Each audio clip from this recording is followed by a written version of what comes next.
സപ്തസമുദ്രങ്ങളും കടന്ന് ലോകം മുഴുവനും വ്യാപിച്ചിരിക്കുന്നു. തിരുസഭയാവുന്ന മഹാവൃക്ഷമായി അത് മാറുന്നു. സർവ്വജാതികൾക്കും ഗോത്രങ്ങൾക്കും ഭാഷകൾക്കുമെല്ലാം ആതിഥ്യമരുളുന്ന ഭവനമായി മാറുന്ന ദൈവത്തിൻ്റെ ഭൂമിയിലെ ഭവനമായി തിരുസഭ മാറുന്നു. ഈ മഹാരഹസ്യത്തിൻ്റെ സാക്ഷ്യമാണ് സഭ. അത് ഇവിടെ ജീവിക്കുകയാണ്. എന്നിവിടെ ഇന്ന് ഞാൻ അങ്ങോട്ട് കാണുമ്പോൾ വിശാലമായ നമ്മുടെ ഈ അറേബ്യൻ കടൽ തീരത്തിൻ്റെ ഈ മാരാരിക്കുളം മുഴുവനും അങ്ങ് നോക്കിയാൽ കണ്ണെത്താത്ത ദൂരം വരെ മനുഷ്യ സമുദ്രം ഇവിടെ നിറഞ്ഞിരിക്കുകയാണ്.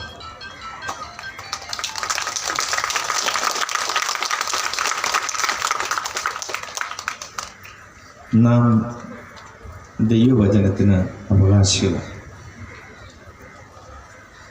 വിശ്വസിച്ച നീ അനുഗ്രഹീത എന്നാണ് പരിശുദ്ധ കന്യാമാതാവ് ദൈവവചനത്തെ സ്വീകരിച്ചപ്പോൾ ആ സാന്നിധ്യം തിരിച്ചറിഞ്ഞ എലിസബത്ത് മറിയത്തെ നോക്കി പറഞ്ഞത്. എൻ്റെ പ്രിയപ്പെട്ട സഹോദരങ്ങളെ, ഇവിടെ നിന്നുകൊണ്ട് നിങ്ങൾ ഓരോരുത്തരോടും പറയുവാൻ ഞാൻ ആഗ്രഹിക്കുന്നു, വിശ്വസിക്കുന്നത് നിങ്ങൾ അനുഗ്രഹീതർ. ഈ വിശ്വാസത്തിൻ്റെ സാക്ഷ്യമാണ് കൃപാസനത്തിലൂടെ ലോകത്തിന് നൽകപ്പെടുന്നത്. പരിശുദ്ധ അമ്മയുടെ സവിശേഷ ഭക്തിയിൽ സമർപ്പിക്കപ്പെട്ട ഇടത്തിലൂടെ സമാധാനം നമുക്ക് കൈവരുന്നുവെന്നാണ് കൃപാസനത്തോട് അനുബന്ധിച്ച് ജീവിക്കുന്ന ചേർത്ത് വെച്ചിട്ടുള്ള ജീവിതങ്ങളെല്ലാം എല്ലാ ദിവസവും തിരിച്ചറിയുന്നത്. സാക്ഷ്യങ്ങളിലൂടെയും ജീവിതത്തിലെ അനുഭവങ്ങളിലൂടെയും ഓരോ ദിവസവും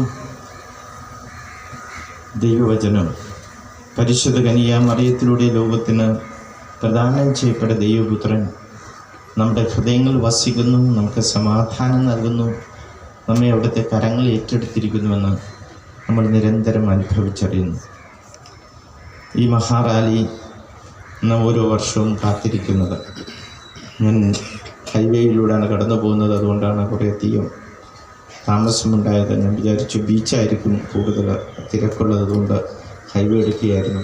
അവിടെയും ഈ വലിയൊരു മനുഷ്യ സമൂഹം ഇന്നത്തെ ദിവസം ഒക്ടോബർ മാസത്തിലെ ഈ ജപമാല റാലിയുടെ ദിനം എന്ന് കണ്ട് ഓടിയാണെങ്കിൽ നമ്മൾ ഹൃദയത്തിൽ ഭാരമുള്ളവരാണ്. അത് നമുക്ക് ഇറക്കി വെക്കാം. പക്ഷെ അതിലേറെ നമ്മിൽ നിറയുന്ന സ്തുതിയും കൃതജ്ഞതയുമുണ്ട്. നമ്മുടെ ഭാരവും സ്തുതിയും കൃതജ്ഞതയുമെല്ലാം പരിശുദ്ധ മാതാവിനോട് ചേർത്ത് ദൈവത്തിനുള്ള നമ്മുടെ കാണിക്കയായിട്ട് നമുക്ക് സമർപ്പിക്കാം.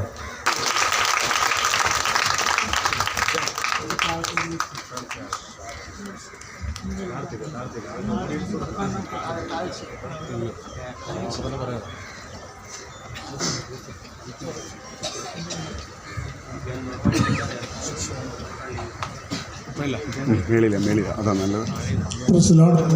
പ്രിയ സഹോദരരെ, നന്ദിയുടെ ഒരു വാക്ക്